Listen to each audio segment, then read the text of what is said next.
ಶ್ರೀ ಗುರುಭ್ಯೋ ನಮಃ. ಹರಿ ಓಂ. 397ನೇ ಪುಟದಲ್ಲಿ ಪಾಠ ನಡೀತಾ ಇದೆ. ತಾ ಆಪಃ ಐಕ್ಷಂತ ಬಹ್ವ್ಯಃ ಸ್ಯಾಮ ಪ್ರಜಾ ಏಮಹಿ ಇತಿ. ಆ ಆಪಃ ಯಾವುದದು? ನೀರಿಗೆ ಅಭಿಮಾನಿಗಳಾದ ಮುಖ್ಯ ಪ್ರಾಣದೇವರು ಕೂಡ ಏನು ವಿಚಾರ ಮಾಡಿದರು? ಬಹ್ವ್ಯಃ ಸ್ಯಾಮ, ನಾನು ನಿಯಾಮಕವಾಗಿ ಅನೇಕ ರೂಪಗಳು ತಗೊಳ್ಬೇಕು. ಒಂದು ರೂಪ ಎರಡು ರೂಪಗಳಿಂದ ಇದ್ರೆ ಉಪಯೋಗ ಇಲ್ಲ. ಹೇಗೆ ಲಕ್ಷ್ಮೀದೇವಿ ಅನಂತ ವಸ್ತುಗಳಿಗೆ ನಿಯಾಮಕಳಾಗಿ ಇದ್ದಾಳೋ, ಹೇಗೆ ಪರಮಾತ್ಮ ಅನಂತ ವಸ್ತುಗಳಿಗೆ ನಿಯಾಮಕನಾಗಿ ಇದ್ದಾನೋ, ಹಾಗೆ ಮುಖ್ಯ ಪ್ರಾಣದೇವರು ಅನೇಕ ವಸ್ತುಗಳಿಗೆ, ಅನಂತ ವಸ್ತುಗಳಿಗೆ ನಿಯಾಮಕರಾಗಿರಬೇಕು ಅನ್ನುವುದಕ್ಕಾಗಿ ತಾವು ಸೃಷ್ಟಿಯನ್ನು ಮುಂದುವರೆಸ್ತಿದ್ದಾರೆ.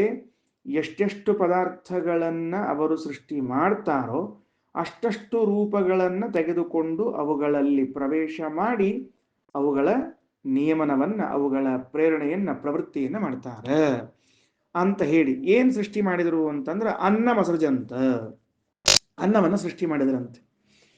ಇಲ್ಲಿ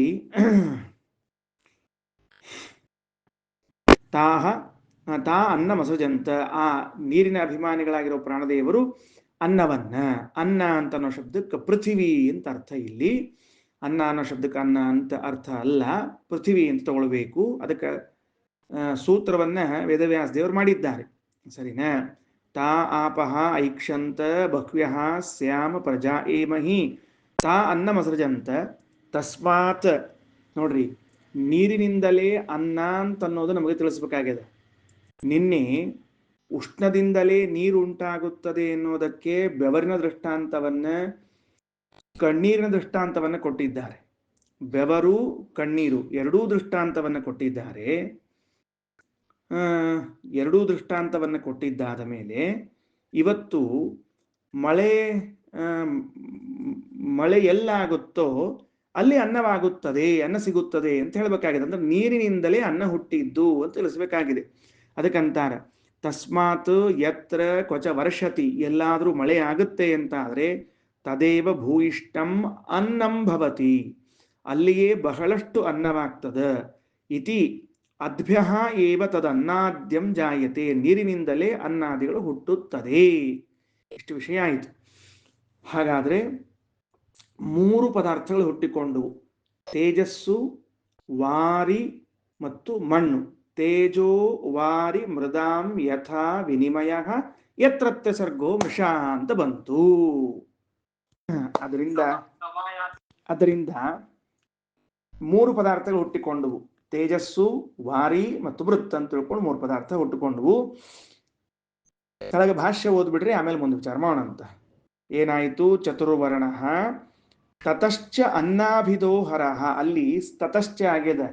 ಮೇಲೆ ವಿಸರ್ಗ ಹೋದ ಮೇಲೆ ಕೆಳಗಡೆಗೆ ಸಕಾರ ಬೇಕಾಗಿಲ್ಲ ವಾಸ್ತವಿಕವಾಗಿ. ತತಶ್ಚ ಬೇಕು, ಅದು ತತಶ್ಚ ಆಗಿದೆ. ಸ್ವಲ್ಪ ಏನರ ಒಂದು ಸ ತೆಗಿಬೇಕು ಅಂತ ಅನಿಸ್ತದೆ ನನಗೆ. ತತಶ್ಚ ಅನ್ನಾಭಿದೋ ಹರಹ, ರುದ್ರದೇವರಿಗೆ ಅನ್ನ ಅಂತ ಹೆಸರಿದೆ ಅಂತೆ. ಅಂದ್ರೆ ಪೃಥ್ವಿಗೆ ರುದ್ರದೇವರು ಅಭಿಮಾನಿಗಳು. ಹಿಂದಕ್ಕೆ ಐತ್ರೇಯ ಉಪನಿಷತ್ತು ಓದುವಾಗ ಇದೇ ಛಾಂದೋಗ್ಯದಲ್ಲಿ ಸ್ವರ್ಗಕ್ಕೂ ಅಭಿಮಾನಿಗಳು ಅಂತ ಬಂದದ. ಅಂದ ಮೇಲೆ ಪ್ರಾಯಶಃ ನನ್ನ ಲೆಕ್ಕಕ್ಕೆ ಏನು ಅಂತಂದ್ರೆ ಮೇಲಿನ ದೇವತೆಗಳು ಅನಂತ ಪದಾರ್ಥಗಳಿಗೆ ಅಭಿಮಾನಿಗಳಾಗ್ತಾ ಬರ್ತಾರೆ. ಅಧಿಕಾರದಲ್ಲಿ ಕೆಳಗೆ ಬರುವ ದೇವತೆಗಳು ಸ್ವಲ್ಪ ಕಡಿಮೆ ಆಗ್ತಾ ಬರ್ತಾರೆ. ಇಷ್ಟ ಅಭಿಪ್ರಾಯ.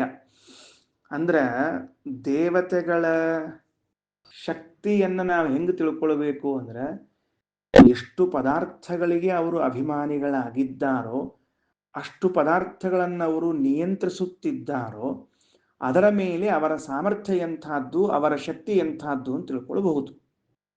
ಅಂದ್ರೆ ಅವರ ತಾರತಮ್ಯ, ಅವರ ಭಾಗ್ಯ ಎಲ್ಲ ನೋಡ್ಕೊಳ್ಳಿ ಬರ್ತದೆ. ಒಂದು ಆಫೀಸ್ ಇಟ್ಕೊಂಡಿದ್ದಾನ, ಒಂದು ಮೇಂಟೈನ್ ಮಾಡ್ತಾನೆ. 2 ಆಫೀಸ್ ಇಟ್ಕೊಂಡಾನ, ಅಬ್ಬಾ. 3 ಇಟ್ಕೊಂಡಾನ, ಅಬ್ಬಬ್ಬಾ. 16 ಇಟ್ಕೊಂಡಾನ, ಮುಗದೇ ಹೊತ್ತು ನಮ್ಮ ಕಥೆ. ಹಾಗೆಯೇ ಈ ದೇವತೆಗಳ ಸಾಮರ್ಥ್ಯ ಅಷ್ಟು ದೊಡ್ಡದಿದೆ. ಅದರಿಂದ ಪೃಥ್ವಿಗೂ ಅವರ ಅಭಿಮಾನಿಗಳಾಗಿದ್ದಾರೆ. ತೇಜಸ್ಸಂಸ್ಥಾ ಚ ಸಾದೇವಿ, ತೇಜಸ್ಸಿನಲ್ಲಿ ಇದ್ದವಳು ಯಾರು? ಸಾದೇವಿ, ಆ ಪ್ರಸಿದ್ಧಳಾದ ಮಹಾಲಕ್ಷ್ಮೀ ದೇವಿ. ಪ್ರಾಣಃ ಅಪ್ಸು ಸ್ಥಿತ ಏವ ಚ, ಪ್ರಾಣದೇವರು ನೀರಿನಲ್ಲೇ ಇದ್ದಾರೆ.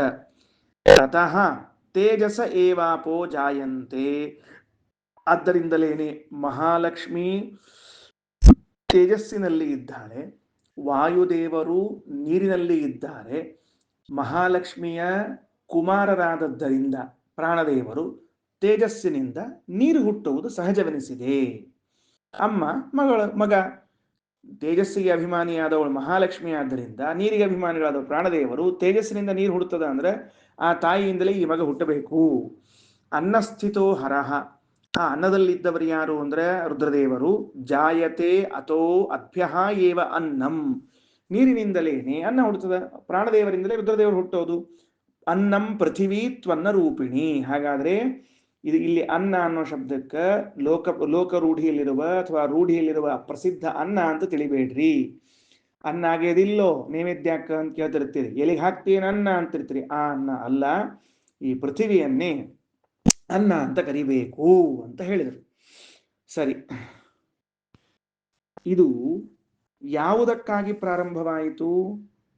ಅನೂಚಾನಮಾನಿ, ಉದ್ದಾಲಕರ ಮಗನಾಗಿರುವಂತಹ ಶ್ವೇತಕೇತು ನನ್ನಂತಹ ವ್ಯಕ್ತಿ ವೇದಾಧ್ಯಯನ ಮಾಡಿದ್ದಾನೆ ಅನ್ನುವುದೇ ಒಂದು ದೊಡ್ಡ ವಿಷಯ. ವೇದಾಧ್ಯಯನ ಮಾಡಬೇಕಾದದ್ದು ನಾನು ವೇದಾಧ್ಯಯನ ಮಾಡಿದ್ದೇನೆ ಎಂದ ಮೇಲೆ ಬಹಳ ದೊಡ್ಡ ಸಂಗತಿ ಇದು ಅಂತ ತಿಳಿದುಕೊಂಡು ಮನೆಗೆ ಬಂದಾಗ ತಂದೆಗೆ ಅಗೌರವವನ್ನು ಸಲ್ಲಿಸಿದಾಗ ನೀನು ಸ್ವತಃ ದೇವರೂನ್ ತಂದುಕೊಳ್ಳುವಷ್ಟು ಬುದ್ಧಿಭ್ರಮಣೆಯಾಗಿದೆ ನಿನಗೆ. 2 ಅಕ್ಷರಗಳನ್ನು ಕಲಿತು ಬಂದದ್ದಕ್ಕೆ ಹೀಗಾಯಿತು, ನಿನಗೆ ಸರಿಯಾದ ಪಾಠ ಮಾಡ್ತೇನೆ ಅಂತ ಅಪ್ಪ ಕುಳಿತುಕೊಂಡು ಪಾಠ ಮಾಡ್ತಾ ಇರುವಾಗ ನೋಡು, ಸದೇವ ಸೌಮ್ಯ ಇದಮಗ್ರ ಆಸೀತ್, ಈ ಜಗತ್ತಿನ ಹುಟ್ಟಿಗಿಂತ ಮೊದಲು ಪ್ರಳಯ ಕಾಲದಲ್ಲಿ ಒಬ್ಬ ವ್ಯಕ್ತಿ ಇದ್ದ.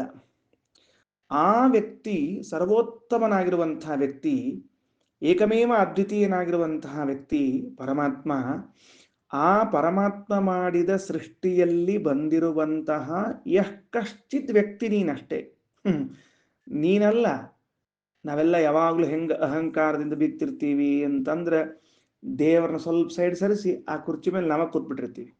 ಯಾಕಂದ್ರೆ ನಮ್ಗೆ ತೆಳಗ್ ಕೂತ ಅಭ್ಯಾಸ ಇಲ್ಲೇ ಇಲ್ರಿ, ಕುರ್ಚಿ ಮೇಲೆ ಕೂತ ಅಭ್ಯಾಸ ನಮಗೆ. ಯಾಕಂತ ಗೊತ್ತದಿಲ್ಲ, ಹೇಳಿ ನೋಡಂತ.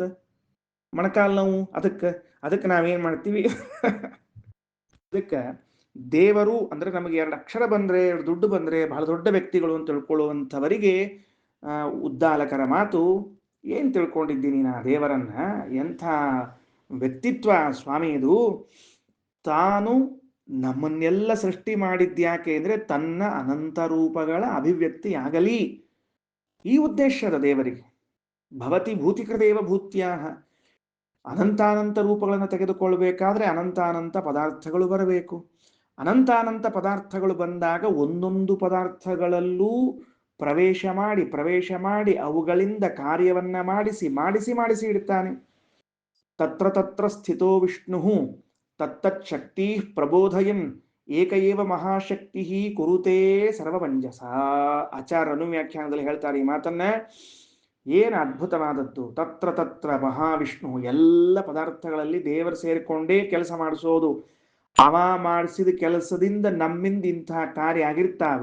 ಹಿಂದಿದ್ದ ಆ ಶಕ್ತಿನ ಮರ್ತ್ ಈ ವ್ಯಕ್ತಿನ ಪೂಜಾ ಮಾಡ್ಕೋತ ಕೂತ್ಬಿಟ್ಟಿರ್ತೀವಂತ. ನಾವು ಶಕ್ತಿನ ಮರಿತೀವಿ, ವ್ಯಕ್ತಿನ ಪೂಜಾ ಮಾಡ್ಕೋತ ಕೂತ್ಬಿಡ್ತೀವಿ. ಒಂದ್ಸರ್ತಿ ಶಲ್ ಹೋದ್ರೆ ಗಡಿಯಾರದ ಪರಿಸ್ಥಿತಿ ಏನಿರ್ತದೋ ಅಷ್ಟಿರ್ತದ ನಮ್ದು. ಅದಕ್ಕೆ ತತ್ರ ಸ್ಥಿತೋ ವಿಷ್ಣು ತತ್ತತ್ ಶಕ್ತಿ ಪ್ರಬೋಧಯನ್ ಏಕಏವ ಮಹಾಶಕ್ತಿ ಕುರುತೇ ಸರ್ವಮಂಜಸ. ಉದ್ದಾಲಕರಂತಾರೆ ಶ್ವೇತಕೇತು, ಅವನಪ್ಪ ಮಹಾಸಮರ್ಥ, ನೀನಲ್ಲ. ನೆನಪಿಟ್ಟುಕೋ, ಜಗತ್ತಿನಲ್ಲಿ ಅತ್ಯಂತ ಪವರ್ಫುಲ್ ಆದ ವ್ಯಕ್ತಿ ಸ್ತ್ರೀ ಯಾರವಳು ಅಂದ್ರೆ ಮಹಾಲಕ್ಷ್ಮಿ. ಅಂತಹ ಮಹಾಲಕ್ಷ್ಮಿಯನ್ನು ಸೃಷ್ಟಿಗೆ ಎಳೆದು ತಂದು ಹಚ್ತಾನೆ. ಅತ್ಯಂತ ಸಮರ್ಥರಾದವರು ವಾಯುದೇವರು, ಅವರನ್ನೂ ತಂದು ಸೃಷ್ಟಿಗೆ ಹಾಕ್ತಾನೆ. ಅನಂತ ಜೀವರಾಶಿಗಳ ಮನೋನಿಯಾಮಕರಾಗಿರುವಂತಹ ರುದ್ರದೇವರನ್ನೂ ತಂದು ಸೃಷ್ಟಿಗೆ ಹಾಕ್ತಾನೆ. ನೀನು ನಾನು ಎಲ್ಲೋ ಒಂದಿಷ್ಟು ಭೂಮಿ ಮೇಲೆ ಭರತಖಂಡೇ ಭರತವರ್ಷೆ ಜಂಬೂದ್ವೀಪೆ ದಂಡಕಾರಣ್ಯ ದೇಶೆ ಗೋದಾವರಿಯ, ಕೆಲವರು ಗೋದಾವರಿಯ ಉತ್ತರೇ ತೀರೆ, ಕೆಲವರು ದಕ್ಷಿಣೇ ತೀರೆ, ಕೆಲವರು ಕೃಷ್ಣಾಯ ಪಶ್ಚಿಮೇ ತೀರೆ, ಕೆಲವರು ಕೃಷ್ಣಾಯ ಪೂರ್ವೇ ತೀರೆ. ಈ ಮನೆಯೊಳಗೆ ಇಷ್ಟು ಕೂತ್ಕೊಂಡಿರ್ತೀವಿ, ಎಷ್ಟು ಹಾರಾಡ್ತೀವಿ ನಾವೆಲ್ಲ ಅಂತ ಬುದ್ಧಿ ಹೇಳೋದಕ್ಕೆ ಹೊರಟು ಮುಂದಿನ ಮಾತುಗಳಲ್ಲಿ ತ್ರಿವೃತ್ಕರಣದ ಪ್ರಕ್ರಿಯೆಯನ್ನು ಹೇಳಲಿಕ್ಕೆ ಹೊರಡಬೇಕಾಗಿದೆ. ಅದಕ್ಕೆ ಹೇಳ್ತಾರೆ, ತೇಜೋಭಿಮಾನಿಯಾದ ಮಹಾಲಕ್ಷ್ಮೀ ದೇವಿ, ಜಲಾಭಿಮಾನಿಗಳಾಗಿರುವಂತಹ ವಾಯುದೇವರು, ಅನ್ನ ಅಂದರೆ ಪೃಥ್ವಿಗೆ ಅಭಿಮಾನಿಗಳಾಗಿರುವಂತಹ ರುದ್ರದೇವರನ್ನ ಸೃಷ್ಟಿ ಮಾಡ್ತಾ ಇದ್ದಾನೆ. ಇದನ್ನ ಎಷ್ಟು ಸಂಕ್ಷೇಪವಾಗಿ, ಗೌಪ್ಯವಾಗಿ, ರಹಸ್ಯವಾಗಿ ಭಾಗವತದ ಮೊದಲನೇ ಶ್ಲೋಕದಲ್ಲಿ ತೇಜೋವಾರಿ ಮೃದಾಂ ಯಥಾ ವಿನಿಮಯೋ ಯತ್ರ ತ್ರಿಸರ್ಗೋ ಮೃಷಾ, ತೇಜೋವಾರಿ ಮೃದಾಂ ಯಥಾ ವಿನಿಮಯ, ತ್ರಿವೃತ್ಕರಣದ ಪ್ರಕ್ರಿಯೆಯಿಂದ ಭಗವಂತ ಈ ಜಗತ್ತನ್ನು ಸೃಷ್ಟಿ ಮಾಡ್ತಾನೆ ಅಂತ ಹೇಳಿ ಮುಗಿಸಿದ್ದಾರೆ. ಈಗ ಮುಂದಿನ ವಾಕ್ಯಗಳಲ್ಲಿ ಆ ತ್ರಿವೃತ್ಕರಣದ ಪ್ರಕ್ರಿಯೆ ಪ್ರಾರಂಭವಾಗ್ತಾ ಇದೆ. ಏನು ತ್ರಿವೃತ್ಕರಣ ಅಂದ್ರೆ ತುಂಬ ಸರಳವಾಗಿ ತಿಳಿತದೆ, ಮುಂದೆ ಹೇಳ್ಕೊತ ಹೋಗೋಣಂತ. ತೇಷಾಂ ಖಲು ಏಷಾಂ ಭೂತಾನಾಂ ತ್ರೀಣ್ಯೇವ ಬೀಜಾನಿ ಭವತಿ ಆಂಡಜಂ ಜೀವಂ ಉದ್ಭಿದಜಮಿತಿ. ಈ ಜಗತ್ತಿನಲ್ಲಿ ಇರುವಂತಹ ಪದಾರ್ಥಗಳನ್ನು ಮೂರಲ್ಲಿ ಸೇರಿಸಿಬಿಟ್ಟ. ಒಟ್ಟು ಈ ಜಗತ್ತಿನಲ್ಲಿರುವಂತಹ ಹುಟ್ಟೋ ಪದಾರ್ಥಗಳು ಅಂತ ಏನವ ನೋಡ್ರಿ, ಅವು ಮೂರ. ಯಾವುದು? ಒಂದು ಅಂಡಜ, ಒಂದು ಜೀವಜ, ಒಂದು ಉದ್ಭಿದಜ. ಗೊತ್ತಾಯ್ತು ಇಲ್ಲಿ ಹೆಂಗಂತ ತಿಳ್ಕೊಂಡು ಹೇಳಿ, ಯಾವ್ಯಾವು ಅಂತ ತಿಳ್ಕೊಂಡು ಹೇಳ್ತಾರೆ, ತಿಳ್ಕೋಣಂತ. ಎಲ್ಲದಪ್ಪ ಅದು? ಸರಿ. ಜಗತ್ತಿನಲ್ಲಿ 3 ತರಹದ ಪ್ರಾಣಿಗಳಿವೆ ನಮ್ಮನ್ನು ಹಿಡ್ಕೊಂಡು. ಯಾವುದು? ಒಂದು ಅಂಡಜ, ಇನ್ನೊಂದು ಜೀವಜ, ಮತ್ತೊಂದು ಉದ್ಭಿದಜ, ಇನ್ನೂ ಒಂದದ ಸ್ವೇದಜ ಅಂತ ಒಂದದ. 4 ಅವ. ಅದಕ್ಕೆ ರಾಯರು ಖಂಡಾರ್ಥದಲ್ಲಿ ಕೊಡ್ತಾರೆ, ಅಂಡಜ ಅಂದ್ರೆ ಪಕ್ಷ್ಯಾದಿಗಳು. ಬರ್ಕೊಳ್ರಿ. ಅಂಡಜ ಅಂದ್ರೆ ಮೊಟ್ಟೆಯಿಂದ ಹುಟ್ಟುವಂತಹದ್ದು, ಪಕ್ಷಿ ಮೊದಲಾದವುಗಳು. ಯಾವ್ಯಾವ ಹುಡ್ತಾವ ಬಹಳ ಅದಕ್ಕೆಲ್ಲ ಹೆಂಗಂತ ಕೇಳಿಕ್ ಹೋಗ್ಬಾರ್ದು. ಹಾವು ಹುಡ್ತಾವ, ಹಾವು ಮೊಟ್ಟೆಯಿಂದ ಹುಡ್ತಿರ್ತಾವ, ಸಣ್ಣ ಸಣ್ಣ ಸಣ್ಣ ಸಣ್ಣ ಸಣ್ಣ ಮೊಟ್ಟೆಯಾಗಿಂದ ಬರ್ತಿರ್ತಾವು ಪಕ್ಷಿಗಳು. ಆಯ್ತು. ಜೀವಜ ಅಂದ್ರೆ ಜರಾಯುಜ, ಗರ್ಭದಿಂದ, ಮಾತೃಗರ್ಭದಿಂದ ಹುಟ್ಟಿ ಬರುವಂತಹದ್ದು ನಾವೆಲ್ಲ ಮನುಷ್ಯರು ಮೊದಲಾದವುಗಳು. ಇದು ಜೀವಜ. ಉದ್ಭಿದಜ ಅಂದ್ರೆ ಮೊಳಕೆ ಒಡೆದು ಹುಟ್ಟುಕೊಳ್ತಾವಲ್ಲ, ಉದ್ಭಿದಜ ಗಿಡಗಳು ಅಂತ ಅರ್ಥ. ಅವು ಏನಂತಾರೆ ಅದಕ್ಕೆ, ಬೀಜಗಳನ್ನ ಸೀಳಿಕೊಂಡು ಹೊರಗೆ ಬಂದು, ಏನದರ ಸಾಹಸ ನೋಡ್ರಿ. ಎಲ್ಲಾದ್ರೂ ಭಾರಿ ಆಶ್ಚರ್ಯ. ಮರಗಳನ್ನು ನೋಡಿದ್ರೆ ಇಷ್ಟಿರ್ತದೆ ಒಂದು ಬೀಜ, ಇಷ್ಟು ಬೀಜ. ಒಂದು ಮರ ಆಗ್ಲಿಕ್ಕೆ 10 ಬೀಜ ಹಾಕಂಗೆ ಇಲ್ಲ. ಮತ್ತು ಒಂದ ಬೀಜದಿಂದ ಒಂದು ಮರ ಆಗ್ಬೇಕು, 10 ಬೀಜ ವೇಸ್ಟ್ ಅವೆಲ್ಲ. ಒಂದು ಬೀಜವನ್ನ ಹಾಕಿದ್ರೆ ಆ ಒಂದು ಬೀಜ ಎಷ್ಟು ಸ್ಟ್ರಗಲ್ ಮಾಡ್ತದ, ಎಷ್ಟು ಫೈಟ್ ಮಾಡ್ತದ ಅಂದ್ರೆ ಅಷ್ಟೆಲ್ಲ ಮಾಡ್ಕೊಂಡು ದೊಡ್ಡ ಮರ ನಿಂತ್ಕೊಳ್ತದೆ. ಭಾರಿ ಆಶ್ಚರ್ಯ. ಉದ್ಭಿದಜ. ಅದು ಸ್ವೇದಜ ಅಂತದ, ಕೆಲವು ಬೆವರಿನಿಂದ ಹುಟ್ಟುತ್ತಾವ ಅಂತದ. ಅವು ಕೆಲವು ಪ್ರಾಣಿಗಳ ಹುಟ್ಟುಕೊಳ್ತಾವ. ಸರಿನಾ? ನೋಡ್ರಿ, ತ್ರೀಣ್ಯೇವ ಬೀಜಾನಿ ಭವತಿ ಆಂಡಜಂ ಜೀವಜಂ ಉದ್ಭಿಜಮಿತಿ. ಇವೇನು ಜಗತ್ತಿನಲ್ಲಿ 3 ತರಹದ ಅಥವಾ 4 ತರಹದ ಪ್ರಾಣಿಗಳಿವೆಯೋ, ಇವು ಎಲ್ಲದಕ್ಕೂ ಕೂಡ ಈ ಹಿಂದೆ ಹೇಳಲಾದ 3 ವ್ಯಕ್ತಿಗಳಿದ್ದಾರಲ್ಲ, ಅಂದ್ರೆ ತೇಜೋವಾರಿ ಮೃತ್ಗಳು, ಅದಕ್ಕೆ ಅಭಿಮಾನಿಗಳಾದ ದೇವತೆಗಳು, ಇವರೇ ಬೀಜ ಅಂದ್ರೆ ಕಾರಣ. ಬರೆದಿಟ್ಕೊಳ್ರಿ. ಬೀಜಾನಿ ಎಂಬ ಶಬ್ದಕ್ಕೆ ಕಾರಣ ಅಂತ ಅರ್ಥ ಬರೆದಿಟ್ಕೊಳ್ರಿ. ಇವತ್ತು ನಾವು ನೋಡುವ ಈ ಜಗತ್ತೇನಿದೆ, ಈ ಜಗತ್ತಿನಲ್ಲಿ ಕಾಣಿಸುವಂತಹ ಜೀವರು ಅಂದ್ರೆ ಹುಟ್ಟಿ ಬರುವಂಥವರು ಯಾರ್ಯಾರಿದ್ದಾರೆ? ಕೆಲವರು ಮೊಳಕೆ ಒಡೆದುಕೊಂಡು ಹುಟ್ಟಿಕೊಂಡು ಬರ್ತಾರೆ, ಕೆಲವರು ತಾಯಿ ಗರ್ಭದಿಂದ, ಕೆಲವರು ಮೊಟ್ಟೆ ಹಾಕ್ತಾರೆ, ಕೆಲವರು ಬೆವರಿನ ಮೂಲಕ ಹುಟ್ಟಿಕೊಂಡು ಬರ್ತಾರೆ. ಇವರೆಲ್ಲರಿಗೂ ಕೂಡ ತೇಜಸ್ಸಿಗೆ ಅಭಿಮಾನಿನಿ ಎನಿಸಿರುವಂತಹ ಮಹಾಲಕ್ಷ್ಮಿ ಹಾಗೂ ತೇಜಸ್ಸು ಬೇಕು. ನೀರಿಗೆ ಅಭಿಮಾನಿಗಳು ಎನಿಸಿರುವಂತಹ ವಾಯುದೇವರು ಹಾಗೂ ನೀರು ಬೇಕು. ಮಣ್ಣಿಗೆ, ಪೃಥ್ವಿಗೆ ಅಭಿಮಾನಿ ಎನಿಸಿರುವಂತಹ ರುದ್ರದೇವರು ಬೇಕು, ಮಣ್ಣು ಬೇಕು. ಇದೇ ಇವುಗಳನ್ನು 3 ಮಿಶ್ರಣ ಮಾಡಿಕೊಂಡು ಮುಂದೆ ಪದಾರ್ಥಗಳ ಸೃಷ್ಟಿಯಾಗ್ತದೆ. ಅದಕ್ಕೆ ತ್ರಿವೃತ್ಕರಣ ಎಂದು ಕರೆಯುತ್ತಾರೆ. ಬಹಳ ಆಶ್ಚರ್ಯ. ಏನು ಆಶ್ಚರ್ಯ ನೋಡ್ರಿ. ದೇವರು ನಮ್ಮ ಕಡೆಯಿಂದ ಪೂಜಾ ತಗೊಳ್ಳೋ ಕಾಲಕ್ಕೆ ಆನಂದವರು ಒಂದು ಹೂಬತ್ತಿ, ಮಂಗಳಾರತಿ ಬತ್ತಿ, ತೇಜ, 2ನೇದ ಅಭಿಷೇಕಕ್ಕೆ ನೀರು, 3 ನೈವೇದ್ಯಕ್ಕೆ ಅನ್ನ. ಇವು 3 ಬಿಟ್ರೆ ಇನ್ನೇನು ತಗೊಳಂಗಿಲ್ಲವ. ಅದಕ್ಕೆ ತೇಜೋವಾರಿ ಮೃದಾಮ್ ಅನ್ನೋದ್ರಿಂದ ನಾವು ದೇವ್ರ ಪೂಜಾ ವಿವರಣೆ ಕೊಡ್ಲಿಕ್ಕತ್ತದ ವೇದ. ಏನು ಅಂದ್ರೆ, ನೀ ಭಾಳ ಟೆನ್ಷನ್ ಮಾಡ್ಕೊಳಿಕ್ ಹೋಗ್ಬೇಡ. ಏನು ತಿಳಿತೇನು? ಒಂದು ದೀಪ ಹಚ್ಚು, ಒಂದು ನೀರು ಅಭಿಷೇಕ ಮಾಡು, ಒಂದಿಷ್ಟು ನೈವೇದ್ಯಕ್ಕೆ ಇಟ್ಬಿಡ. ಅದು ಕಲ್ಸಕ್ಕಿರನೇ ಇಡು, ಹಣ್ಣೆ ಇಡು, ಏನೇ ಇಡು. ಇಟ್ಟ ಮೇಲೆ ಏನ್ ನೆನಪು ಮಾಡ್ಕೋ ಅಂದ್ರೆ, ನೀ ಮೊದಲಿಗೆ ಸೃಷ್ಟಿ ಮಾಡಿದ್ದೆ ತೇಜೋವಾರಿ ಮೃತ್ ಅಂತ ನೆನಪು ಮಾಡ್ಕೊಂಡ್ಬಿಡು, ತಗೋತಾನ. ಅದಕ್ಕೆ ಅವು ನೈವೇದ್ಯಕ್ಕೆ ಇವ 3 ಅಂತ ವ್ಯವಸ್ಥೆ ಮಾಡ್ಯಾರ. ಮೊದಲನೇದ್ದು ತೇಜಸ್ಸು, ಅದು ಮಂಗಳಾರತಿ, ಧೂಪಾರತಿ, ದೀಪಾರತಿ ಲಕ್ಷ್ಮೀದೇವಿ. ಇನ್ನ ಅಭಿಷೇಕಕ್ಕೆ ನೈವೇದ್ಯಕ್ಕೆ ನೀರು ಪ್ರಾಣದೇವರು, ಆಮೇಲೆ ಅನ್ನ ರುದ್ರದೇವರು. ಇವರ 3 ಮಂದಿ ಪೂಜಾಕ್ಕೆ ಮುಖ್ಯಸ್ಥರು ಇವರು. ಹಿಂಗಾಗಿ ಅದನ್ನು ಮೊದಲು ಸೃಷ್ಟಿ ಮಾಡಿದ ಅಂತ ತಿಳಿಸಿಕೊಟ್ಟಿದ್ದಾರೆ. ಇಲ್ಲಿ ಮತ್ತೊಂದು ವಿಚಾರವನ್ನು ಗಮನಿಸಬೇಕಾದದ್ದು, ತೇಷಾಂ ಖಲು ಯೇಷಾಂ ಭೂತಾನಾಂ ತ್ರೀಣ್ಯೇವ ಭೂತಾನಿ ಭವತಿ ಆಂಡಜಂ ಜೀವ ಮುದ್ಧಜಮಿತಿ. ಅಲ್ಲಿ ಈಶಾವಾಸ್ಯ ಉಪನಿಷತ್ತನ್ನ ಓದುವ ಕಾಲದಲ್ಲಿ ಒಂದು ಮಾತನ್ನ ಕೇಳಿದ್ದೆವು. ಏನ್ ಕೇಳಿದ್ದೆವು ಅಂತಂತಂದ್ರೆ, ತಸ್ಮಿನ್ ಅಪೋ ಮಾತರಿಶ್ವಾ ದಧಾತಿ ಅಂತ ಕೇಳಿದ್ದೆವು. ಅಂದ್ರೆ ನಾವು ಮಾಡಿದ ಎಲ್ಲಾ ಕರ್ಮಗಳನ್ನು ವಾಯುದೇವರು ಪರಮಾತ್ಮನಿಗೆ ಸಮರ್ಪಣೆ ಮಾಡ್ತಾರ ಅಂತ. ವಾಯುದೇವರಿಗೂ ಕರ್ಮ ಸಮರ್ಪಣೆಗೆ ಏನ್ ಸಂಬಂಧ? ಅದಕ್ಕೆ ಅಲ್ಲಿ ಹೇಳಿದ್ದು ಕರ್ಮ ಜಾಗದಲ್ಲಿ ಆಪಹ ಅಂತ ಹೇಳಿತ್ತು. ತಸ್ಮಿನ್ ಆಪಹ ಮಾತರಿಶ್ವ ದದಾತಿ. ಈಗ ಇಲ್ಲಿ ಹೇಳಿಕತ್ತದ ಆಪಹ ಅಂದ್ರೆ ಪ್ರಾಣದೇವರು. ಅಂದ್ರೆ ನೀವು ಯಾವ ಕರ್ಮವನ್ನ ಮಾಡಿದ್ರು ನೀರ್ ತಗೊಂಡ ಮಾಡ್ಬೇಕು, ನೀವು ಬಿಡ್ಲಿಕ್ಕೆ ಬರುದಿಲ್ಲ. ಹಂಗ ನೀರಿಲ್ಲಾರ್ದ ಕರ್ಮ ಮಾಡಿ ನೋಡ್ರಿ ಹೋಣಂತ. ಯಾವ್ದಾರ ಒಂದನ್ನು ಸಂಧ್ಯಾ ವಂದನಿ ವಿಥೌಟ್ ವಾಟರ್ ಮಾಡ್ರಿ ಹೋಣಂತ. ದೇವ್ರ ಪೂಜಾ ವಿಥೌಟ್ ವಾಟರ್ ಹಿಂಗಿಟ್ಬಿಡೋದು ದೇವ್ರನ್ನ. ಆಹಾ ಏನ್ ಅಭಿಷೇಕ ಆಯ್ತು, ಓಹೋ ಏನ್ ನೈವೇದ್ಯ ಆಯ್ತು, ಆಹಾ ಅಂತಂದ್ರೆ ನೋಡಂತ ಹೆಂಗಾರ ಬರುವುದಿಲ್ಲ. ಅಂದ ಮೇಲೆ ನೀವು ದೇವ್ರ ಪೂಜಾ ಮಾಡ್ಲಿಕ್ಕೆ ನೀರ್ ಬೇಕು, ಸಂಧ್ಯಾವನೆ ಮಾಡ್ಲಿಕ್ಕೆ ನೀರ್ ಬೇಕು, ಎಲ್ಲ ಕರ್ಮಗಳಿಗೂ ನೀರ್ ಬೇಕೇ ಬೇಕು. ಆ ಕರ್ಮಗಳಿದ್ದಾಗಲೇ, ನೀರಿದ್ದಾಗಲೇ ಕರ್ಮಗಳಾಗ್ತದ ಅಂತಾದಾಗ ಏನು, ನೀರಿದ್ದಾಗಲೇ ಕರ್ಮವಾಗ್ತದ ಅಂತಾದ್ರಿಂದಾಗಿ ಆ ನೀರಿಗೆ ಅಭಿಮಾನಿಗಳಾದವರು ವಾಯುದೇವರಾದ್ದರಿಂದ ಎಲ್ಲಾ ಕರ್ಮಗಳನ್ನು ಅವರೇ ಮಾಡಿಸಿದ್ದರಿಂದ ಅವರೇ ಸಮರ್ಪಣೆಯನ್ನು ಮಾಡ್ಲಿಕ್ಕೆ ಅಧಿಕಾರಿಗಳಾದ್ರಿಂದ ತಸ್ಮಿನ್ನಪೋ ಮಾತರಿಶ್ವಾ ದದಾತಿ ಅಂತ ಈಶಾವಾಸ್ಯ ಉಪನಿಷತ್ತು ಛಾಂದೋಗ್ಯ ಉಪನಿಷತ್ ಜೊತೆಗೆ ಸೇರ್ಕೊಂಡಾಗ ಅರ್ಥ ಕೊಡ್ತದೆ. ಸರಿ ಆಯ್ತು.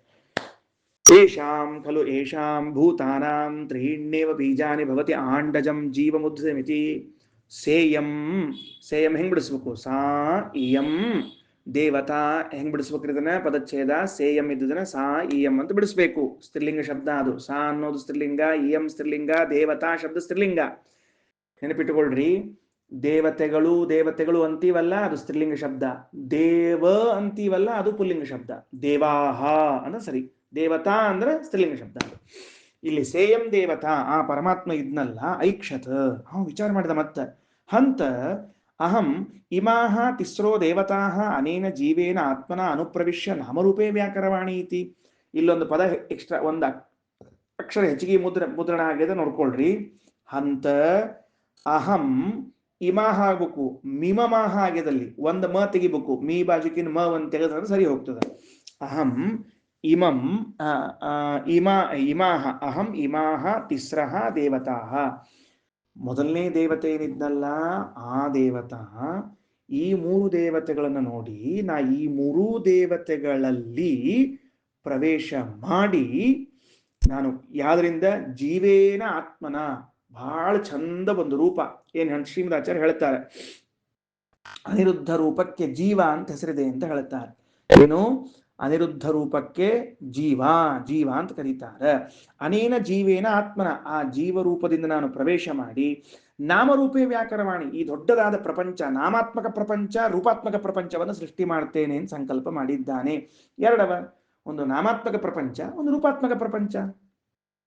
ಅಂದ ಮೇಲೆ ನಾಮಾತ್ಮಕವಾದ ಪ್ರಪಂಚವನ್ನ ಸೃಷ್ಟಿ ಮಾಡುವುದಕ್ಕೂ ಇವರು ಬೇಕು, ರೂಪಾತ್ಮಕ ಪ್ರಪಂಚವನ್ನು ಸೃಷ್ಟಿ ಮಾಡುವುದಕ್ಕೂ ಬೇಕು. ಈಗ ಪಟಹ ಅಂತ ಶಬ್ದ ಇದೆ, ಘಟಹ ಅಂತ ಶಬ್ದ ಇದೆ. ಇದೇನದು? ನಾಮಾತ್ಮಕ ಪ್ರಪಂಚ. ಘಟಪಟ, ಮಠ ಇವೆಲ್ಲ ಶಬ್ದಗಳು. ಆಮೇಲೆ ಆ ವಸ್ತುಗಳಿವೆ ಎಲ್ಲ, ಅದೆಲ್ಲ ರೂಪಾತ್ಮಕ ಪ್ರಪಂಚಗಳು. ಹಿಂಗೆ ಇವೆರಡನ್ನೂ ಸೃಷ್ಟಿ ಮಾಡುವುದಕ್ಕೆ ನಾನೇನ್ ಮಾಡ್ತೀನಿ ಅಂದ್ರೆ ಈ 3 ದೇವತೆಗಳಲ್ಲಿ ಪ್ರವೇಶ ಮಾಡಿ ಬಿಡುತ್ತೇನೆ. ಯಾಕಪ್ಪ ಈ 3 ದೇವತೆಗಳ ಪ್ರವೇಶ ಮಾಡ್ತಿ? ಇವರೇ ಮೂಲದ್ರವ್ಯ. ಎದಕ್ಕೆ ಮೂಲದ್ರವ್ಯ? ಆ ಮುಂದಿನ ಸೃಷ್ಟಿಗೆ ಬೇಕಾದವರು ಇವರೇ ಮೂಲದ್ರವ್ಯಗಳು. ಅದಕ್ಕೆ ಇವರಲ್ಲಿ ಪ್ರವೇಶ ಮಾಡ್ತೀನಿ. ರಾ ಮಟೀರಿಯಲ್ ಅಂತಿರಲಿ ನೀವು, ಹಂಗಿದ್ದಂಗೆ ಪ್ರವೇಶ ಮಾಡ್ತೀನಿ. ನೋಡ್ರಿ ಹೋಗೋಣ ಅಂತ. ಸಾ ಇಯಂ ದೇವತಾ ಐಕ್ಷತ ಹಂತ ಅಹಂ ಇಮಾಹ ತಿಸ್ರಃ ದೇವತಾಹ ಅನೇನ ಜೀವೇನ ಆತ್ಮನ ಅನುಪ್ರವಿಶ್ಯ ನಾಮರೂಪೇ ವ್ಯಾಕರವಾಣಿ ಇತಿ. ನಾ ಈ 3 ದೇವತೆಗಳಲ್ಲಿ ಜೀವೇನ ಆತ್ಮನ, ಜೀವೇನಾತ್ಮನ ಅಂದ್ರೆ ಜೀವ ಎಂಬ ಹೆಸರಿರುವ ಅನಿರುದ್ಧ ರೂಪದಿಂದ ಅಂತ ಅರ್ಥ ಮಾಡಿಕೊಳ್ಬೇಕು.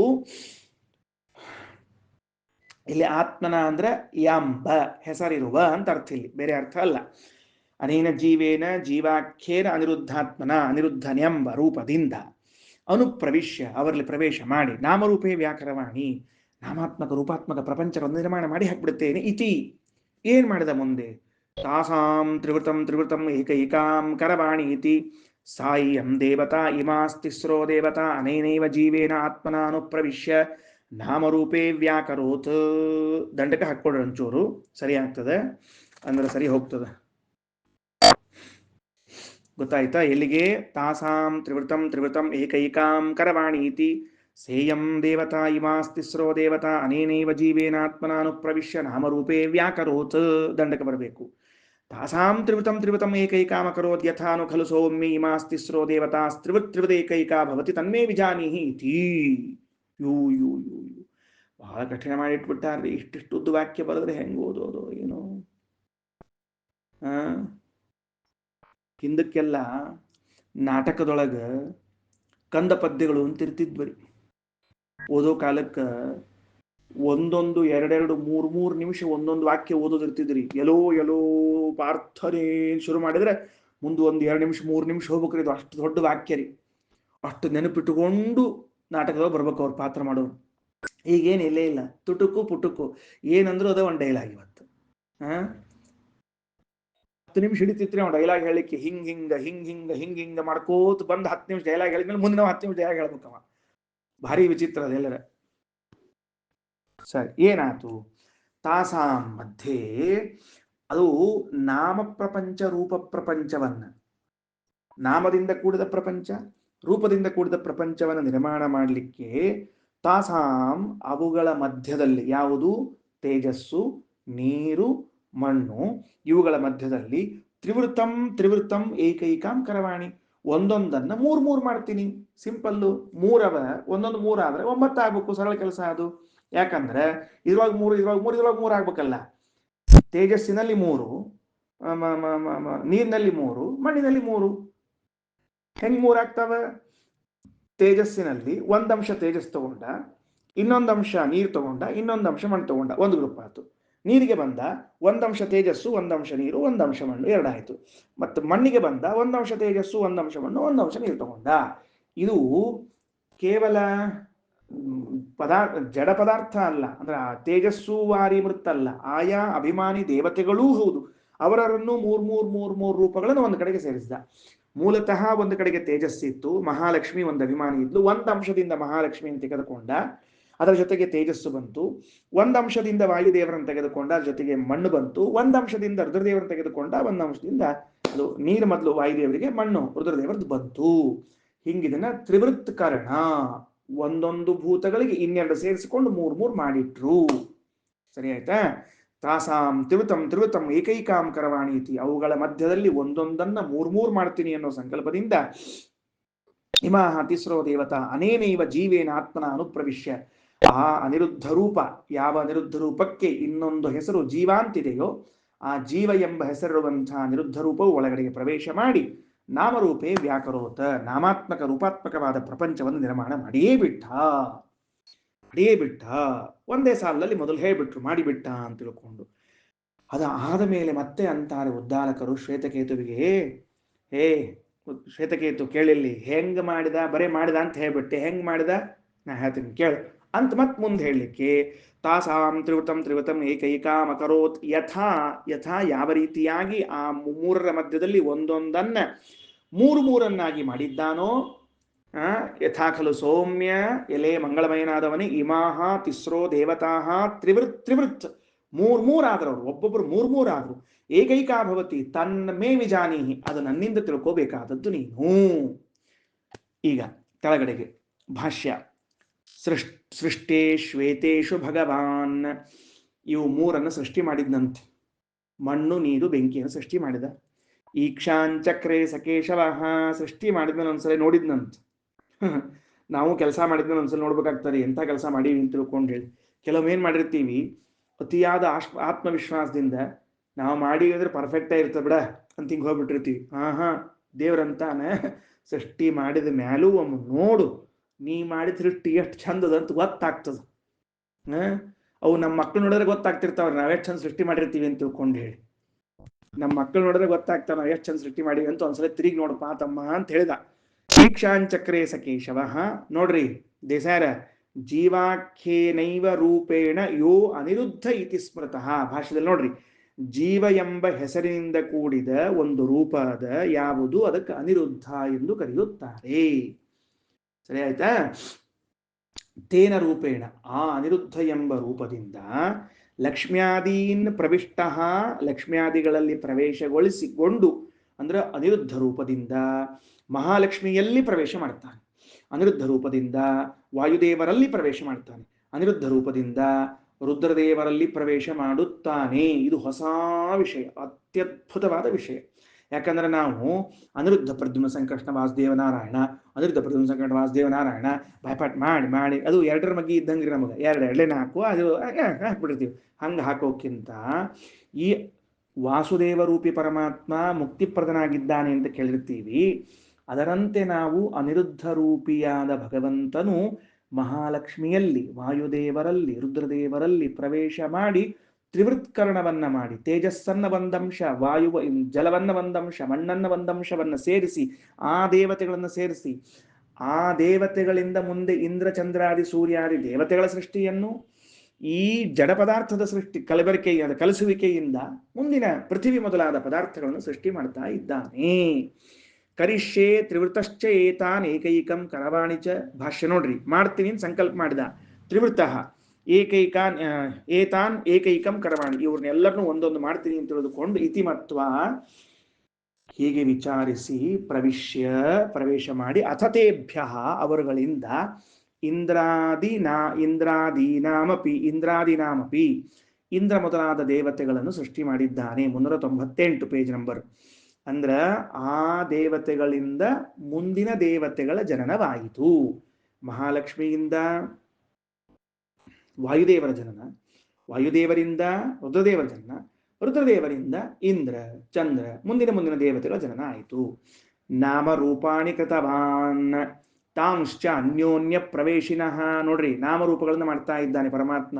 ನಾಮ ರೂಪ ಅನ್ಯೋನ್ಯ ಪ್ರವೇಶಿನಃ ಅಂದ್ರ ತೇಜಸ್ಸಿನಲ್ಲಿ ಜಲಾಭಿಮಾನಿಗಳಾದ ವಾಯುದೇವರ ಪ್ರವೇಶ, ಮೃದಭಿಮಾನಿಗಳಾದ ರುದ್ರದೇವರ ಪ್ರವೇಶ, ಜಲದಲ್ಲಿ ತೇಜೋಭಿಮಾನಿಯಾದ ಮಹಾಲಕ್ಷ್ಮಿ ಪ್ರವೇಶ, ಮೃದಭಿಮಾನಿಯಾದ ರುದ್ರದೇವರ ಪ್ರವೇಶ, ಮೃತ್ತಿನಲ್ಲಿ ತೇಜೋಭಿಮಾನಿಯಾದ ಮಹಾಲಕ್ಷ್ಮಿ ಪ್ರವೇಶ, ಜಲಾಭಿಮಾನಿಯಾದ ವಾಯುದೇವರ ಪ್ರವೇಶವನ್ನ ಮಾಡಿಸಿ ಕೃತ್ವಾ ಅಗ್ನಿ ಸೋಮ ಸೂರ್ಯಾದಿ ಶ್ವೇತಾಂ ಸ್ತ್ರೀನ್ ವಿಧದೆ ಪುನಃ. ಅವರಲ್ಲಿ ಪ್ರವೇಶ ಮಾಡಿ ಮುಂದೇನ್ ಮಾಡಿದ ಅಂದ್ರ ಅಗ್ನಿಯನ್ನು, ಚಂದ್ರನನ್ನು, ಸೂರ್ಯನನ್ನು, ಇವುಗಳನ್ನ ಮುಂದಿನದನ್ನ ಮಾಡ್ಕೊಂತ ಹೊರಟಿದ್ದಾನೆ ಅಂತ ಹೇಳಿದ್ರು. ಅದೇ ಮುಂದಿನ ದೇವತೆಗಳ ಸೃಷ್ಟಿ, ಮುಂದಿನ ಪದಾರ್ಥಗಳ ಸೃಷ್ಟಿಯನ್ನ ಮಾಡಿದ್ದಾನೆ ಅಂತ. ಕೊನೆ ವಾಕ್ಯ, ಈ ಮುಂದಿನ 4 ವಾಕ್ಯಗಳವ, ಅವುಗಳಿಗೆ ಸಮಾನ ಅರ್ಥ ಇದರಿಂದ ಬೇಗನೆ ಹೇಳಿ ಮುಗಿಸ್ಬಿಡುತ್ತೇನೆ. ಉಳಿದದ್ದನ್ನ ಮುಂದಿನ ಪಾಠ ಸೋಮವಾರ ಮಾರ್ನಿಂಗ್ 9 o'clock ನೋಡ್ತಕ್ಕದ್ದು. ಏನು ಅಂದ್ರೆ, ಇವತ್ತಿಗೂ ನಮಗೆ ಅವಶೇಷಗಳು ಕಾಣಿಸ್ತಾವ. ಈ ತ್ರಿವೃತ್ಕರಣದಿಂದ ಆದದ್ದು ನಮಗೆ ಇವತ್ತಿಗೂ ಕಾಣಿಸ್ತದೆ. ಅಂದ್ರೆ ಈ ಉದ್ದಾಲಕರು ಶ್ವೇತಕೇತುವಿಗೆ ಒನ್ಸ್ ಅಪಾನ್ ಎ ಟೈಮ್ ಅಂತ ಎಂದಿಂದೋ ಕಥೆಯನ್ನು ಹೇಳ್ತಿಲ್ಲ, ಇವತ್ತು ನೀನೊಂದು ಪದಾರ್ಥವನ್ನ ತೆಗೆದುಕೋ, ಇದರಲ್ಲಿ ನಿನಗೆ ತ್ರಿವೃತ್ಕರಣದ ಪ್ರಕ್ರಿಯೆ ಹೇಗಿದೆ ಅಂತ ತೋರಿಸಿಕೊಡ್ತೇನೆ ಅಂತ ಕೂತಿದ್ದಾರೆ. ಒಂದು ತಗೋ, ಸೂರ್ಯನನ್ನು ತಗೋ, ಚಂದ್ರನ ತಗೋ, ಅಗ್ನಿನ ತಗೋ, ಮಿಂಚನ್ನು ತಗೋ, ನಿನಗೆ ಕಾಣಿಸುವಂತಹ ಬೆಳಕು ಕೊಡುವ ಪದಾರ್ಥಗಳು ಯಾವುದಿವೆಯೋ. ಯಾಕೆಂದ್ರೆ ನೀನು ಕಗ್ಗತ್ತಲೆಯಲ್ಲಿ ಕೂತಿದ್ದೀಯ. ಕತ್ತಲೆಯಲ್ಲಿ ಕೂತವನಿಗೆ ಬೆಳಕೇ ಬೇಕು. ಸೂರ್ಯ, ಚಂದ್ರ, ಅಗ್ನಿ, ವಿದ್ಯುತ್ಗಳೇನಿವೆ, ಈ 4 ತೆಗೆದುಕೊಂಡಾಗಲೂ 4ರಲ್ಲಿಯೂ ತೇಜಸ್ಸಿನ ಅಂಶ, ಜಲದ ಅಂಶ, ಮಣ್ಣಿನ ಅಂಶ ಇದೆ. ತೋರಿಸ್ಕೊಡ್ಲಾ? ಯದಗ್ನೇರೋಹಿತಂ ರೂಪಂ ತೇಜಸಸ್ತದ್ರೂಪಂ ಯದ್ ಅಗ್ನೇಹಿ. ನೋಡು, ನೀನೇನು ಇವತ್ತು ಯಜ್ಞ ಮಾಡಬೇಕು ಅಂತ ಯಜ್ಞಕುಂಡದಲ್ಲಿ ಬೆಂಕಿಯನ್ನು ಹೊತ್ತಿಸಿದ್ದೀಯಲ್ಲ, ಅದರಲ್ಲೇನು ಕೆಂಪು ಬಣ್ಣ ಕಾಣ್ತಾ ಇದೆಯಲ್ಲ, ಅದು ತೇಜಸ್ಸಿನ ಅಂಶ. ತೇಜಸ್ಸಿನಿಂದ ಹುಟ್ಟಿಕೊಂಡು ಬಂದದ್ದು. ಯತ್ ಶುಕ್ಲಂ ತದಪಾಂ. ಆ ಬೆಂಕಿಯಲ್ಲಿ ಬಿಳಿ ಭಾಗ ಕಾಣಿಸ್ತದಲ್ಲ, ಬೆಂಕಿಯಲ್ಲಿ ಬಿಳಿನೂ ಕಾಣಿಸ್ತದೆ, ನಮಗೆ ಬೆಳ್ಳಗೆ ಕಾಣಿಸ್ತದೆ, ಫ್ಲೇಮ್ ಬರ್ತದೆ. ಅದೇನು ಅಪಾಂ ನೀರಿನಿಂದ, ಯತ್ ಕೃಷ್ಣಂ ಯಾವುದು ಕಪ್ಪು ಬಣ್ಣ ಕಾಣಿಸ್ತದೋ, ತದ ಅನ್ನಸ್ಯ ಅದು ಪೃಥ್ವಿಗೆ ಸಂಬಂಧಪಟ್ಟದ್ದು, ಅಂದ್ರೆ ರುದ್ರದೇವರಿಂದ ಬಂದಿರುವಂತಹ ಅಂಶ ಅದು. ಏನ್ರಿ ಪ್ರತಿ ಪದಾರ್ಥದಲ್ಲಿ ತ್ರಿವೃತ್ಕರಣ ಅಂತಾರ, ಪ್ರತಿ ಪದಾರ್ಥದಲ್ಲಿ ತ್ರಿವೃತ್ಕರಣ ಅಂತಾರ. ಹಾಗಾದ್ರೆ ಇದನ್ನ ಆನಂದವರಿಗೆ ಮಾತ್ರ ಹೇಳ್ತೀನಿ. ಏನು ಅಂದ್ರೆ ದೇವರ ಮುಂದೆ ಕಡ್ಡಿಯನ್ನ ಕೊರೆದು ದೀಪವನ್ನ ಹಚ್ಚುವಾಗ ಯದಗ್ನೇರೋಹಿತಂ ರೂಪಂ, ಅದೇನು ಕೆಂಪು ಬಣ್ಣ ಬರ್ತದೆ, ಸಾಕ್ಷಾತ್ ಮಹಾಲಕ್ಷ್ಮಿ ಬಂದು ನಿಂತ್ಕೊಳ್ತಾಳೆ ಫಸ್ಟ್ಗೆ. ಅದಕ್ಕೆ ದೇವರ ಮನೆಯಲ್ಲಿ ಮೊದಲು ನೀವು ದೀಪವನ್ನ ಹಚ್ಚ್ರಿ. ಅಗ್ನಿನಾಗ್ನಿ ಸಮಿದ್ಯತೆ ಕವಿರ್ಗೃಹಪತಿರ್ಯುವ ಹವ್ಯವಾಡ್ ಜುಹ್ವಾಸ್ಯಾಹ. ಯಾಕೆ ಈ ಮಂತ್ರ ಹೇಳಿದ್ರು ಮೊದಲು ದೇವರ ಪೂಜಾಕ್ಕ? ನೀವು ದೇವ್ರ ಪೂಜಾ ಮಾಡೋಕ್ಕಿಂತ ಮೊದಲು ದೀಪ ಹಚ್ಚಪ್ಪ. ಯಾಕ? ಅಕ್ಕಿ ಬರ್ಬೇಕಲ್ಲೋ, ಅಕ್ಕಿ ಜಗತ್ತಿನ ತಾಯಿ, ಅಕ್ಕಿ ಬರ್ಬೇಕಲ್ಲ, ಗಂಡನ ಪೂಜಾಕ್ಕೆ ಅಕ್ಕಿ ತಯಾರಾಗಬೇಕಲ್ಲ. ಯದಗ್ನೇ ರೋಹಿತಂ ರೂಪಂ, ಛಕ್ಕಂತ ಕೊರದು ಹಿಂಗ್ ಹಚ್ಚಿದ ಕೂಡ್ಲೆ ಬಂದವಳು ಅಗ್ನಿನ ಅಗ್ನಿ ಸಮಿದ್ಯತೆ, ಬಂದೇ ನಿಂತ್ಕೊಂಡ್ಲು. ಯದಗ್ನೇ ರೋಹಿತಂ ರೂಪಂ ತೇಜಸಸ್ತದ್ರೂಪಂ ಯತ್ ಶುಕ್ಲಂ ತದಪಾಂ, ಅದರ ಒಳಗಿನ ಬೆಳಕು ಬಂತಲ್ಲ, ಬೆಳ್ಳಗಿನದ್ದು ಪ್ರಕಾಶ ಶುರುವಾಯ್ತಲ್ಲ, ವಾಯುದೇವರು ಹರಡ್ಕೊಂಡ್ರು.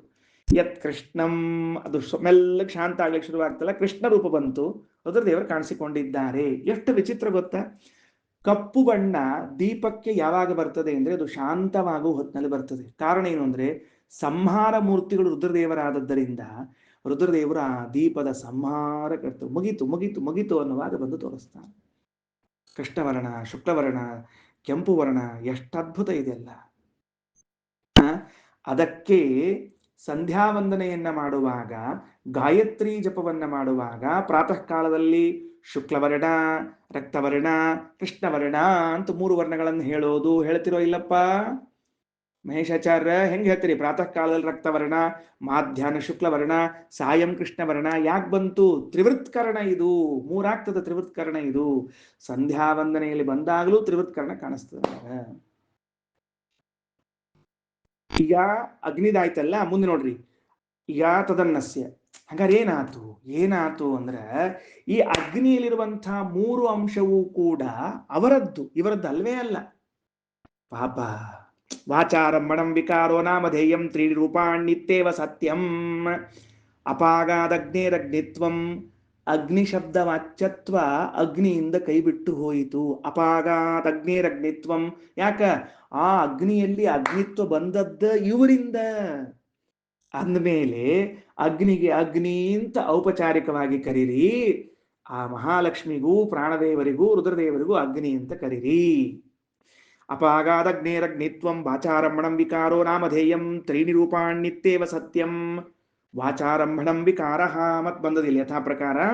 ಅದಕ್ಕೆ ರಾಯರು ಬಹಳ ಚಂದ ಅರ್ಥ ಬರ್ದಾರ. ಏನಂತಾರ ನೋಡ್ರಿ, ಎಲ್ಲಿ ಹೋತಪ್ಪ ಅದು? ಸರಿ.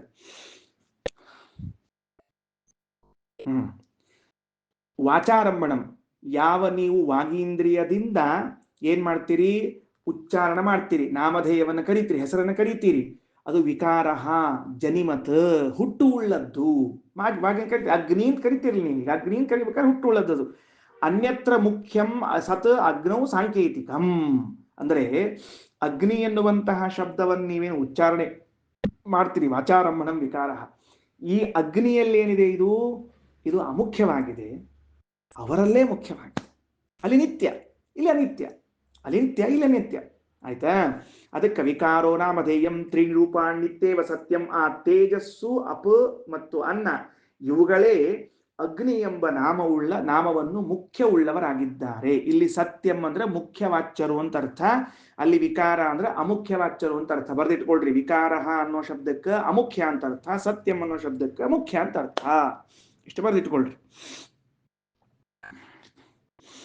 ಏನಾಯ್ತು ಅಂದ್ರೆ ಯದಗ್ನೇ ರೋಹಿತಂ ರೂಪಂ ತೇಜಸಸ್ತದ್ರೂಪಂ ಯತ್ ಶುಕ್ಲಂ ತದಪಾಂ ಯತ್ ಕೃಷ್ಣಂ ತದನ್ನಸ್ಯಾಪಿ ಅಪಾಗಾದ್ ಅಗ್ನೇರಗ್ನಿತ್ವಂ ವಾಚಾರಮಣಂ ವಿಕಾರೋ ನಾಮಧೇಯಂ ತ್ರೀಣಿ ರೂಪಾಣ್ಯಿತ್ತೇವ ಸತ್ಯಂ.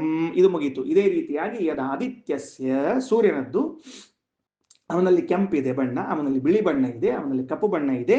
ಇದನ್ನು ನೀವು ತಿಳ್ಕೊಳ್ರಿ ಅಂತ ಹೇಳಿದ್ದಾರೆ. ಮುಂದಿನ ಪಾಠದಲ್ಲಿ ಮತ್ತೆ ವಿವರಣೆ ಕೊಡ್ತೀನಿ. ಶ್ರೀಕೃಷ್ಣ ಅರ್ಪಣಮಸ್ತು.